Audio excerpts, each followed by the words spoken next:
It's really nice to see you all. Thank you. Kayak kemana DPI?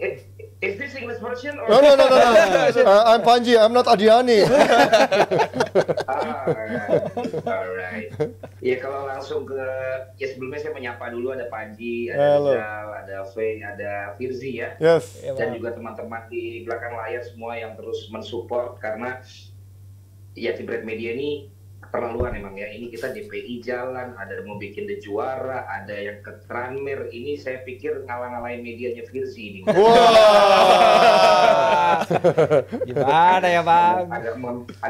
Agak membingungkan. Kalau ngomongin Rizal tadi ya, gue sih nggak setuju karena bukan Mbappe-nya menurut gue, tetapi bagaimana memang sekarang Arne Slot itu bisa menemukan ramuan untuk menghadapi lawan siapapun juga. Karena kalau lihat kemarin kan seperti yang gue sampaikan juga, Curtis Jones yang penting jangan bareng-bareng sama Szoboszlai. Terus McAllister kan main juga oke ya. Nah memang agak menakutkan kalau gue dari point of view yang kemarin gue ajak ngobrol di akansinya Liverpool ini, memang mereka mengantisipasi siapa nih yang bakal jagain Mbappe kan, kalau tadi bahasannya tentang Mbappe gitu loh. Nah kalau melihat dari penonton Liverpool, mereka tuh sebenarnya lebih fokus 3 poinnya lawan City nanti Ji. Karena bagi mereka Champions League ini kurang lebih akan qualified lah. Udah aman angkanya ya. Betul, sementara menghadapi City kan bisa dibilang sering jinx-nya kita kan selain United juga City. Karena City berapa kali dari zaman Gerrard, kemudian juga Pep sama Klopp itu tuh yang bisa selalu nyusul saat di bulan Januari. Dan sekarang kan City akan menghadapi Liverpool di hari Minggu di saat mereka nggak meraih 5 kali kemenangan. Jangan sampai stopnya malah ketika mereka meraih kemenangan sama Liverpool terus habis itu berbalik gitu loh. Sebenarnya itu yang terantisipasi. Tapi kemudian pada saat pertandingan kemarin, karena gue diminta Abrar untuk point of view-nya penonton ya, supaya beda dengan analisa teman-teman semua di sini. Gue bertanya ketika setelah pertandingan, bagi mereka ternyata ketika mereka berharap pada pertandingan City, pertandingan menghadapi Madrid adalah pertandingan terbaik menurut mereka di zamannya Arne Slot, terutama di babak yang kedua. Bagaimana mereka bisa begitu fluid untuk bisa mengamankan ball position, tetapi kemudian juga created chances. Karena selama ini mereka kan menang tapi membosankan, dan kemudian juga sering bobolan duluan. Tapi kok ini dari apa yang terjadi babak yang pertama, ketika memang Bradley akhirnya bisa nutup seorang Mbappe, terutama momentumnya adalah pada saat kami nonton di Anfield, yaitu tackling dia yang sempat dia ketinggalan. Kalau kalian ingat, itu sempat ketinggalan, dia kemudian nyisir untuk motong Mbappe dan itu clean tackle. Setelah itu nyanyian tentang Conor Bradley itu ada di Anfield semua. Gimana nyanyinya? Kayaknya lagunya belum dibuat khusus karena masih lagu yang There's Only One Conor Bradley gitu. Kayak lagu-lagunya yang ke pemain-pemain lain yang sebenarnya juga banyak kan gitu. Terus gue dengar juga gajinya masih sangat kecil, sehingga ini juga menjadi satu momentum juga untuk dia bisa akhirnya kemudian nanti membuktikan. Nah ini tackling yang memang menjadi momentum Liverpool semakin pede, apalagi sebelumnya Virgil kan bikin blunder, ya kan, tapi kemudian tidak jadi. Nah, jadi memang kalau menurut gue sih kemarin semuanya berjalan oke aja untuk Liverpool gitu, sehingga momentumnya memang bukan di Mbappe-nya, dan ketika dia juga ditangkap, bukan ditangkap, ditepis penaltinya, ya udah, jadinya memang benar-benar semuanya anginnya ke Liverpool. Salah, gagal, tapi kemudian juga bisa ngegolin gitu. Jadi Mbappe-nya kemarin mah tetap ngacak-ngacak juga, cuma memang Bradley-nya lagi oke itu aja sih. Bang Valen, gue pengen nanyain Bang Valen POV dari Ancelotti malah di saat kemarin di pertandingan menghadapi Feyenoord. Kalau kita ngomongin Pep Guardiola, dia overthinking banget. Nih, Ancelotti di pinggir lapangan tuh kemarin seperti apa Bang Valen? Ya kalau Ancelotti tetap dengan gaya Ancelottinya ya, apalagi kalau penerimaan fans Liverpool kan dia pernah di Everton. Jadi memang tidak ada sesuatu yang spesial, malah kalau bisa dibilang respect itu adanya ke Modric gitu, karena pada saat Modric keluar, kecuali The Kop ya, gue kan di Kop ya, penonton di tribun lain sih pada applause ke dia gitu. Kalau Kop tetap aja sumpah serapah. Ultras ya biasa lah kalau kayak gitu. Ancelotti juga nggak terlalu banyak memberikan gestur-gestur yang membuat dia dikomentari oleh para pendukung di Liverpool. Kita tahu lah gayanya kan memang salon ya, bukan, dan nanti mungkin gue dapat kesempatan yang MU juga ya, Amorim juga yang ntar aja lah. Ya, ntar aja simpan buat nanti.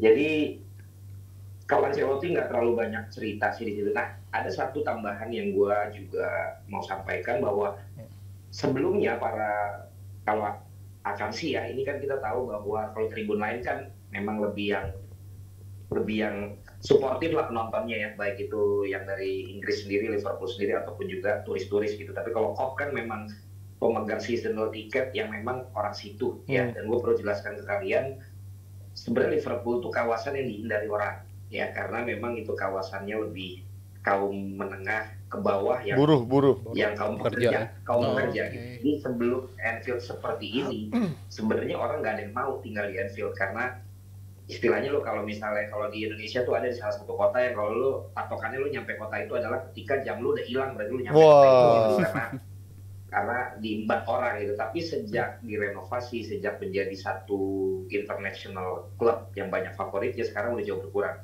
Gambarannya aja, ke rumah di situ tuh lebih mahal rumah BSD daripada Liverpool sampai sekarang. Jadi bisa kalian bayangkan bahwa daerah situ tuh bukan daerah yang diminati banyak orang gitu. Jadi mereka mengatakan bahwa kayaknya kita terlalu respect sama Madrid, makanya ini tuh terlalu bersahabat. Kalian bisa lihat di gambar gua, mereka tetap bisa bareng-bareng foto-fotoan sama penonton Liverpool, kemudian juga bisa foto-foto di depan gates masing-masing dari Liverpool.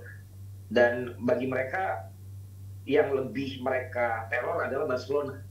Jadi mereka itu bilang bahwa the loudest atmosfer yang pernah ada adalah ketika Barcelona 3-0 jadi 3-3 itu, kalau kalian ingat. Itu adalah atmosfer yang terhebat yang pernah ada katanya di Champions League untuk main di Anfield. Jadi itu yang dianggap kayaknya kita repot nih lawan Madrid karena terlalu respect. Tapi gua garis bawahi lagi tadi komentar Firzi sama si Rizal. Momentum kenapa gue bilang Bradley? Karena Bradley tidak ada respectnya sama sekali sama Mbappe. Justru disitulah bahwa akhirnya pemain-pemain Liverpool sadar bahwa ini tim yang sering ngalahin lo di final gitu. Jadi lo gak usah terlalu too much respect gitu. Nah ketika Bradley satu kali tackling itu ya, terus kan dia juga sempat buat foul. Gue lihat sendiri bagaimana Mbappe kayak, dia buat foul, bolanya dipegang sama dia, terus si Mbappe minta bolanya. Akhirnya Bradley ngelemparnya ke pemain Liverpool. Di situ Mbappe kayak, lo kenapa sih gitu? Padahal seorang Mbappe loh. Levelnya sebenarnya gitu. Dia ngajak ngomong Bradley, gimana sih lo? Gitu. Terus Bradley-nya nyelonong doang kayak cuekin gitu, gaya-gaya bener-bener anak-anak si Liverpool lah. Di situ menurut gua yang jadi momentum, gua nggak peduli lu siapa, walaupun gua kata Rizal pemain cadangan, kata Firzi pemain cadangannya Arnold, tapi gue pengen kasih tau lu, kalau Justin kagak ada di hari Senin, yang ganti Justin, gue bisa perform gitu loh. Gambarannya kayak gitu loh. Di sini lo pembuktian bahwa kalau lu punya mentalitas anytime lu siap main, anytime lu siap perform, anytime lu siap dikasih kepercayaan, ya lu bayar kepercayaan itu gitu loh. Walaupun kadang-kadang analisanya adalah Mbappe-nya yang mainnya jelek. Madridnya mainnya underperform. Kata siapa? Nggak juga. Liverpool mainnya fluid banget. Liverpool mainnya bagus banget. Coba kalau Szoboszlai bareng sama Curtis, pasti nggak begitu mainnya. Berantakan. Gara-gara McAllister tuh visinya tuh bagus banget men. Robo sama Virgil juga nggak terlalu gimana banget. Somehow Gallagher juga mainnya bagus. Walaupun memang Madrid ada problem dan sebagainya seperti teman-teman bilang. Tapi ketika gue point of view-nya adalah yang nonton di situ, banyak hal-hal yang memang simple things, tapi kayaknya itu ngaruh nih sama pertandingan itu. Lu bayangin Salah mainnya kurang bagus. Si Luis Diaz juga ketahuan cara mainnya. Darwin juga gitu. Ternyata kan motornya adalah Curtis, McAllister, Bradley, Gallagher kan kemarin. Dan itu akhirnya bergantian terus di arahnya slot gitu. Ada aja pemain yang akhirnya bisa menjadi game changer di situ gitu. Jadi ya ini menambah point of view kita lah ya diskusi hari ini. Jadi memang ada hal-hal yang nyata kalau kita nonton langsung tuh memang kayaknya ada yang ini ngaruh ya gitu. Endo nih misalnya contoh Endo. Kalau lu mentalnya mental cemen ya, Endo itu dari babak pertama sampai babak kedua disuruh pemanasan deh. Nggak turun-turun. Tapi yang masuk siapa? Yang masuk orang lain. Kalau misalnya dia mental tempe, udah kesel hancur lah gitu kan, ngapain lu pemanasan dari babak pertama babak kedua lu TA kadang-kadang nemenin, Soboslai kadang-kadang nemenin, terus si siapa tuh yang masuk lagi kadang-kadang nemenin, dia yang kagak main bro. Tetapi ya itu sepertinya Slot bisa untuk membawa pemain-pemain ini punya satu visi yang sama gitu di musim ini ya, mudah-mudahan. Tapi gue malah pengen nanya satu lagi bang. Kemarin gue kalau nonton di TV itu mendengarkan sebelum tackle dari Bradley itu suasana stadion nggak terlalu ramai, tapi emang benar-benar semeriah itu ya, se-euforia itu menyambut tackle Bradley ke Mbappe kemarin. Kalau ini jeleknya nonton langsung ya, kita nggak ada replay, kita nggak tahu ada kejadian apa. Kalau gue lagi cari sinyal gitu kan, tiba-tiba salah. Muhammad Salah lagi penalti, kita rekam bolanya kan udah ketipu tuh si Courtois, nggak taunya kan kagak masuk. Itu ternyata gue pada diem semuanya anjing, ternyata nggak masuk gitu kan. Kesel banget kan, ya sama malu kalau gue di sisi Kop. Gue kan duduknya bareng Kop karena Bang Simon dapat dari teman-teman yang ada di sana. Kalau di The Kop tuh udah berdiri sepanjang pertandingan, nyanyi sepanjang pertandingan Pak. Jadi gue nggak tahu kalau di TV mungkin 3 tribun lain mungkin nggak terlalu berisik, jadi mungkin nggak kedengeran. Tapi momentum Bradley itu bener-bener abis itu yang tadinya tribun Kop doang yang nyanyi, akhirnya semuanya jadi ikut rame gitu. Karena it's really clean tackle yang pertama. Yang kedua itu berarti rumputnya smooth. Wih. Lagi. Kayak di mana Ini rumputnya? satu pertanyaan lagi Bang Valen. Nih tadi Rizal sempat ngomong udah Nanti yang lain nggak ngomong. sedikit aja Bang. Gue jadi pengen tahu Akam Sisanda gimana sih melihat Liverpool seperti ini? Apakah sepede Rizal juga nih yang udah bilang bisa juara? Penonton Liverpool sekarang masih kaget ya, kaget untuk gimana ya? Mereka kan sayang banget sama yang namanya Jurgen Klopp, gitu. Tapi kok tiba-tiba Arne Slot ini bisa jadi pengganti yang seakan-akan apakah memang lebih baik dari Klopp? Yang pertama, atau yang kedua, narasinya kan ini semua karena Klopp bisa mewariskan legacy kepada para pemain yang tidak diberikan oleh Sir Alex Ferguson kepada penerus-penerusnya. Sehingga akhirnya sampai sekarang seperti itu. Makanya sekarang banyak yang bilang ini kan mirip Bill Shankly sama Paisley kalau gue Paisley ya. Betul. Ya kan, Shankly, kemudian akhirnya Paisley, akhirnya dua-duanya itu bisa sukses. Jadi ini penonton Liverpool sekarang kayak dia nggak mau melupakan jasa Klopp, tetapi juga ini orang kayaknya emang bagus juga ya gitu. Jadi gue beli kaos tulisannya he takes over, dia mengambil alih, dan ini baru saja era baru dimulai untuk kejayaan Liverpool, kira-kira kayak gitu sekarang.